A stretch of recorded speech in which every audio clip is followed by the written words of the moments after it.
March Madness is truly one of the most craziest times of the year, but that is more of the reason why you gotta love March Madness. You gotta love March Madness because March Madness is where the impossible becomes the possible. All the way from the Cinderella runs to Coach K's last dance. And we gonna cover that right here next.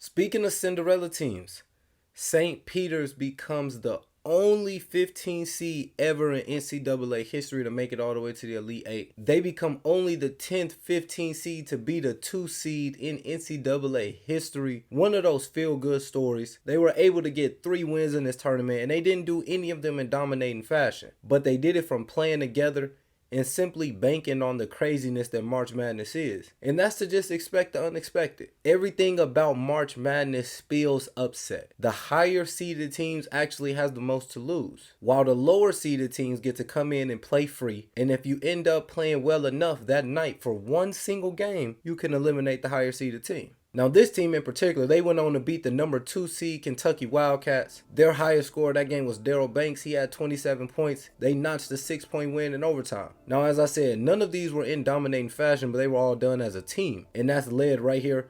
They beat the number 7 seed Murray State. Their leading scorer was just 17 points and they had a 10-point win. Now this is the thing right here why I love St. Peter's story more than like a lot of Cinderella teams. St. Peter's not only beat Kentucky, which was the number 2 seed, they then went on and beat Murray State, and they were the number 7 seed. Because what Kentucky fans did not want was for them to get upset by St. Peter's, and then St. Peter's go on to lose the following game. That is the worst. Even me, I hate when a underdog team is gonna mess up the bracket and lose in the following round. If you gonna mess up the bracket, mess it up for a while. That's exactly what St. Peter's did. So they knocked down Kentucky, they came back, they knocked down number 7 Murray State, and then for the cherry on top, they knocked down the number 3 seeded Purdue. In that game, another team effort, they had 3 players in double digits, and they stopped Jaden Ivey, a soon-to-be NBA player, and held him for 4 for 12 that night. So they notched 3 wins. They were 1 game away from the Final Four, which at the beginning of this bracket was a complete joke. They had no chance of even sniffing the Final Four, nor the Elite Eight. Shout out St. Peter's. Even when they ended up losing to North Carolina, the coach and a couple of the players said they were sad. They actually planned on winning this game. That lets you know the kind of high they were on. But before eventually falling short to UNC, they ruined about 1,000 brackets. So that's what I was saying earlier. If you're going to beat that seed, UNC was just able to kill the noise. You know, they beat them by 20. St. Peter's didn't shoot well. They shot 30% from the field. They got beat up on the boards. Typical big boy D1 basketball. And the real question is, who isn't UNC enough for? The second game we've seen, Duke versus North Carolina, for a chance to go to the national championship. The story couldn't have been scripted better, right? It's like they wrote this before the season. So the biggest rivalry in college sports, they have met 258 times, but this was the first time they ever met in the tournament. So, the first time they've ever met in the tournament, then you pile on this for a trip to go to the national championship. Then you pile on this Coach K's last season. Then you pile on this is the same team that came in Cameron Indoor and spoiled Coach K's last game ever. With all that, you know that this game had to be hyped. It definitely lived up to the hype. And man, Duke was in command early. Mark Williams. Shout out Mark Williams. And a little later, we'll get to not so shout out Mark Williams, right? But shout out Mark Williams, bro. He was dominating early. He had Duke's first 4 points, some early dunks, some early blocks. He looked like a force to be reckoned with early. But mind you, I keep saying early because he picked up 2 fouls in the first 4 minutes of the game. As the starting center in the Final Four, you cannot pick up 2 fouls in the first 4 minutes of the game. That's unacceptable, right? Duke is forced to go to their bench. They put in Theo John. He then proceeds to get 4 fouls in the first half still. We're still in the first half right now. So, your starting center, 2 fouls in 4 minutes. Your backup center, 4 fouls. He was able to play the whole rest of the half, but 4 fouls. So not much leeway to go now. You have nowhere to go at your big spot. This game was a close first half, right? Considering Mark Williams, the guy who was dominating, was on the bench. And it was a semi-game of runs, but both teams were answering each other's runs. A guy in particular who kept UNC alive was RJ Davis.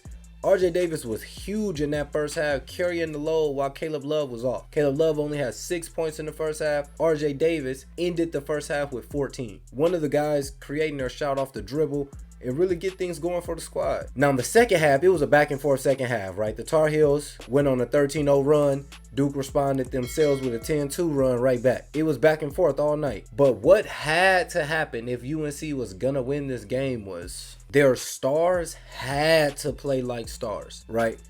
Caleb Love and Armando Bacot had to play like stars if they wanted to win this game. It was so close, UNC wasn't able to create much space at the beginning because Caleb Love was not there offensively. Well, in the second half of this game, Caleb Love turned it up a notch. He finished the game with 28. Armando Bacot, you've seen the clip. He rolled his ankle pretty bad. There's the clip going around now when he was checking in. His teammate must have said something. He looked at him. He said, F it. That's what you got to have if you're going to upset Duke.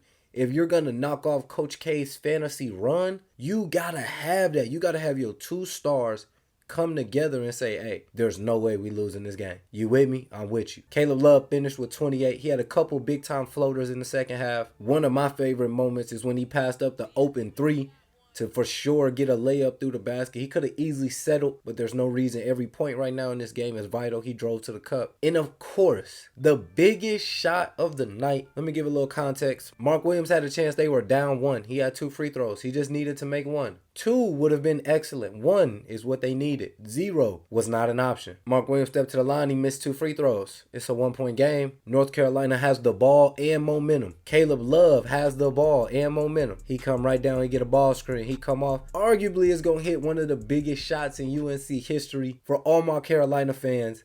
You take Caleb Love's shot, or do you take Marcus Payne's shot against Villanova? I think I know the answer because one resulted in a win, one resulted in a loss. But you get the comparison. And that 3 there took it from a 1-point lead to a 4-point lead. And now you're playing a free throw game. And North Carolina don't miss free throws. And hey. But Armando Bacot, man, he averaged 15 points and 16 rebounds throughout the tournament. And I said before the game, he's going to have to do that exact thing if they're going to beat Duke. And bro, he delivered. And they needed every inch of that performance he gave them. 11 points, 21 rebounds.